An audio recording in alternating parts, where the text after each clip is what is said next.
Vampires, night-lurking creatures that prey on our deepest fears at the margin between life and death.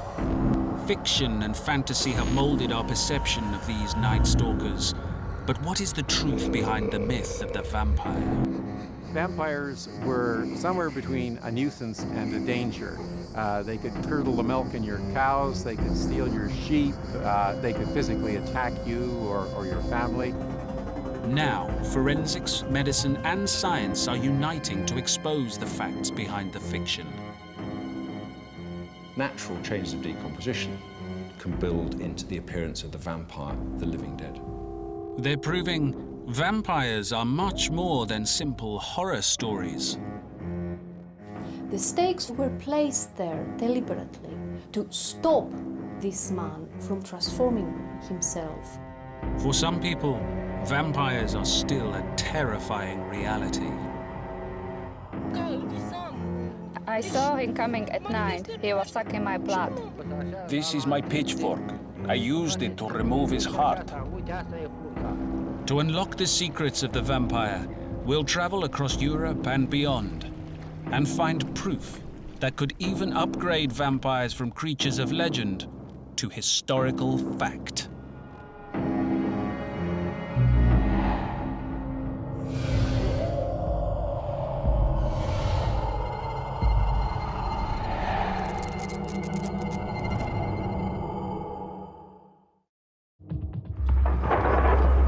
In 1897, a mysterious boat slowly floated its way into Whitby Harbour on the northeast coast of England. Everyone on board was either missing or dead. The very instant the shore was touched, an immense dog sprang up on deck from below and, running forward, jumped from the bow onto the sand. Making straight for the steep cliff where the churchyard hangs over the laneway, it disappeared into the darkness, which seemed intensified just beyond the focus of the searchlight. With these words, Bram Stoker's infamous vampire Dracula was introduced to the world and entered the popular psyche. Everything about vampires is in Count Dracula. The archetypal image of the vampire as we now know it. But where did Stoker's tale of Gothic horror originate? And could there be a real-life figure behind his creation? Vampires exist in every culture. China's Shang-Chi, Yaramayahu from Australia, the Indian Azrapar,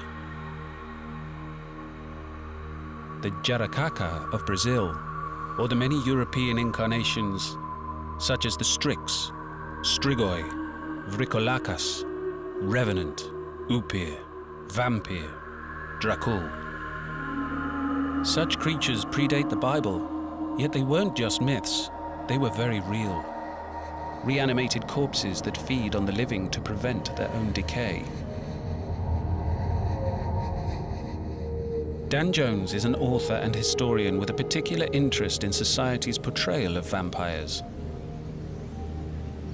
There have always been vampire stories in Europe, but it really comes to a head in the 18th century when the French theologian Calmet starts putting together a dossier of vampire tales, actually in an attempt to debunk vampire myths. Unfortunately, what that does is give vampire stories legitimacy because they're being engaged with by the sort of scientific men of the age.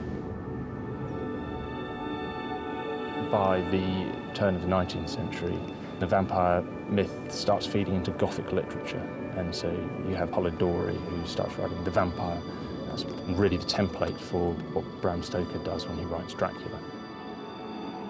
And every time you have the vampire story reinvented, it totally reflects the preoccupations and the concerns of the society that's reinventing. In the 20th century, you have Nosferatu, and there's a kind of strain of anti-Semitism in it. In Hammer Horror, the vampire story is a lot more bloody, it's a lot more violent. In Anne Rice's interview with a vampire, you have a real undercurrent of homosexuality. And when you get to Blade, say, in the late 90s, there's this sort of high-tech futurism that, again, characteristic of that society. And fictional vampires continue to reflect our morality today. If you look at the 21st century, the Twilight movies and books, the vampire is the geek, but actually there's a beautiful story in there as well. I mean, that's totally 21st century morals all over. Preying on our ethics was no doubt at the forefront of Stoker's mind when he dreamt up Dracula. It's this cemetery where the Count first bites Lucy Westenra, this very pure 19-year-old virgin.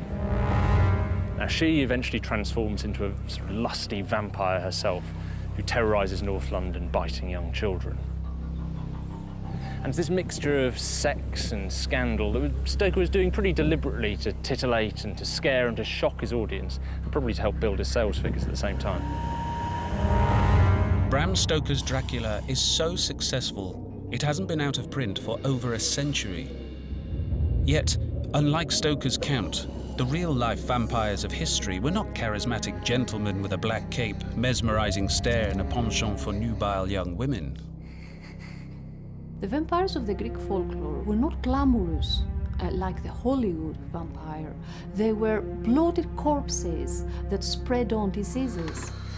You're not going to get people swooning over a deformed Mediterranean peasant slobbering along, biting chunks out of your breast. Now, recent discoveries on a small Greek island are revealing who these creatures really were and what it took to become one. Professor Hector Williams has been conducting archaeological research on the Greek island of Lesbos for over 30 years.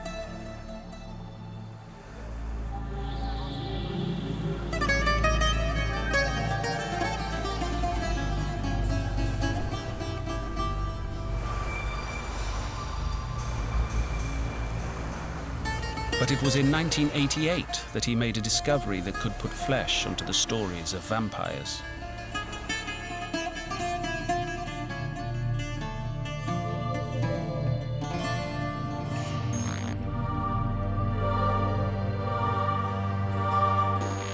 I'm standing on top of the ancient city wall of Myteline. For 5 seasons, with more than 40 workmen, we dug on both sides of it and around it. Dozens of discoveries emerged.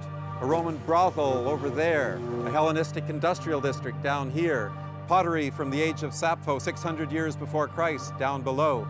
But nothing prepared us for the remarkable discovery we were going to make at the far end of the wall, built actually into the wall itself.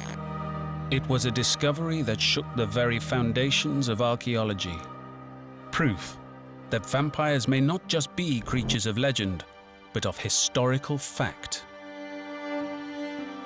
We're here on the edge of the ancient city wall, and it was at this point that we discovered the wall had been cut into and a crypt very carefully excavated, in which a wooden coffin had been lowered and heavy stones placed on top.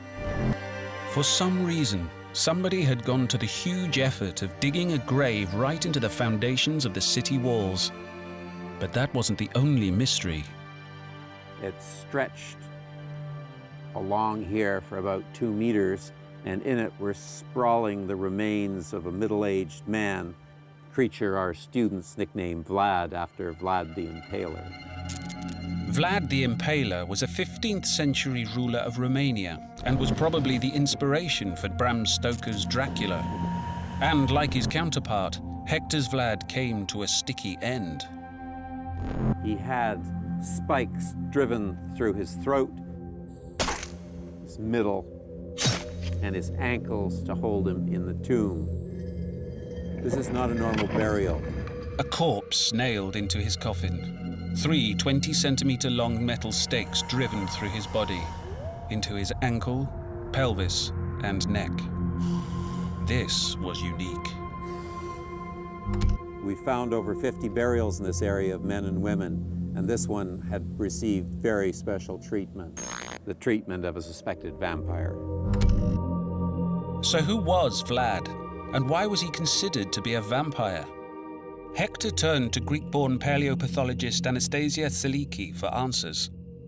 She found that far from the fanged figure of fiction, this vampire was surprisingly ordinary.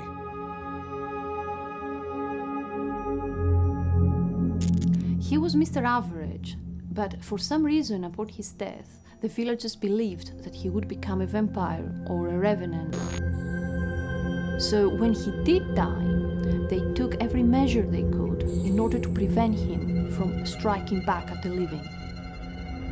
Aged 40 to 50 years, Vlad had been fit and strong. He was probably a laborer, and he had eaten a decent diet.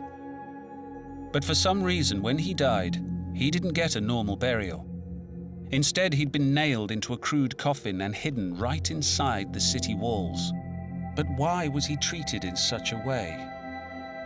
He may have had some characteristics that made him suspect in his lifetime, so they weren't taking any chances. This was a man that they did not want to see again, alive or dead. Why were the locals so scared of Vlad? And why was he considered to be a vampire? Clues may lie 1,000 miles to the west beneath a quintessential English parish church.